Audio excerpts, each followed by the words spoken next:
जिल्हा परिषद निवडणुकांचे निकाल लागले। महायुतीला यश मिळालं, पण राज्यात चर्चा रंगली आहे ती रील स्टार सरपंचाशी ओळख असलेल्या निर्मला नवले यांच्या पराभवाची। यामागचं कारण नेमकं काय आहे आपण बघूया।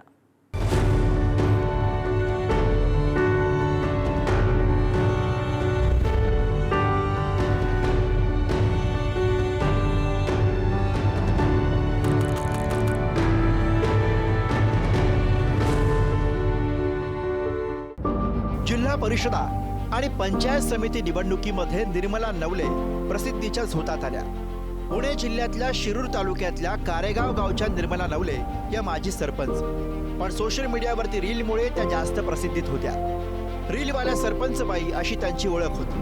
पंचायत समितीच्या निवडणुकीतही त्यांनी नशीब आजमावलं। निर्मला शुभम नवले पुणे जिल्ह्यातल्या शिरूर तालुक्यातल्या। निर्मला यांचं शिक्षण IT इंजिनियर। सोशल मीडियावरती रील स्टार अशी त्यांची ओळख। इन्स्टावर जवळपास 5.7 लाख फॉलोअर्स। अजित पवार राष्ट्रवादी पक्षाकडनं राजकारण। 2021 साली कारेगावच्या सरपंचपदी बिनविरोध निवड। कारेगाव कंधूर मेसाई गणातून त्यांनी पंचायत समिती लढवली। निवडणूक काळात रील्स व्हिडिओद्वारे त्यांनी केलेला प्रचार चर्चेचा विषय ठरला होता। निर्मला नवले यांची स्टाईल आणि त्यांच्या वक्तव्यांचं चाहत्यांना अप्रूप आहे।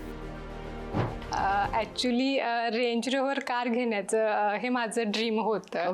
आणि मी शुभमला नेहमी बोलायचे की मला ही कार घ्यायची आहे, म्हणजे मला जी गोष्ट हवी असते ती हवी असते आणि शुभम मला ती मिळवून देतात। त्यामुळे मला सवय लागली, if I want it means I want it anyhow, म्हणजे तू काही पण कर आणि मला ते मिळवून दे, अशी सवय मला त्यांनी लावली आहे।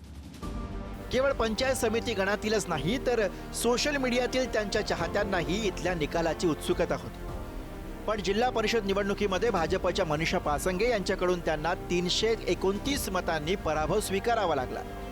निर्मला नवले यांच्या पराभवानं राज्यात अनेकांना वाईट वाटलं। पराभवानंतरही निर्मला नवले खचलेल्या नाहीत। त्यांनी पोस्ट लिहून लढाई थांबलेली नाही असा मेसेज दिलाय। माझ्या नेतृत्वावर निस्वार्थपणे जीवापाड प्रेम करणाऱ्या आणि माझ्या सुखदुःखात सदैव प्रामाणिकपणे माझ्यासोबत उभे राहणाऱ्या, मी निवडून येण्यासाठी सर्वतोपरी प्रयत्न करणाऱ्या माझ्या सर्व सहकाऱ्यांचे मनापासून खूप खूप धन्यवाद। तुमची निर्मला पंचायत समितीवर जाण्यासाठी मागील 2 महिने आपण सर्वांनी जे अथक परिश्रम घेतले, रात्रदिवस एक करून जे कष्ट उपसले, त्या प्रत्येक प्रयत्नासाठी मी मनापासून ऋणी आहे। तुमच्या या साथीनं मला पुन्हा उभं राहण्याची, नव्या जिद्दीनं पुढे जाण्याची ताकद दिलेली आहे। ही लढाई इथे थांबत नाही। तुमच्या सोबत चालायचा हा प्रवास आजही सुरूच आहे। तुमची निर्मला। निर्मला नवले यांची उमेदवारी, त्यांचा प्रचार आणि पराभव या सगळ्या सोशल मीडियानं त्यांची चांगली दखल घेतली। त्यांच्या प्रचाराची आणि पराभवाचीही चर्चा रंगली। या निमित्तानं महिलांचा राजकारणातला स्वतंत्र संघर्षही चर्चेत आलाय। पुरुषांच्या छायेतून निघून राजकारण आता महिलांभोवतीही फिरतंय, हे या पराभवानं दाखवून दिलं। ज्यावेळी निर्मला पराभूत झाल्या असल्या तरी भविष्यात त्यांना मोठी संधी मिळाल्याशिवाय राहणार नाही अशी चर्चा रंगतीये। ब्युरो रिपोर्ट, पुढारी न्यूज, मुंबई।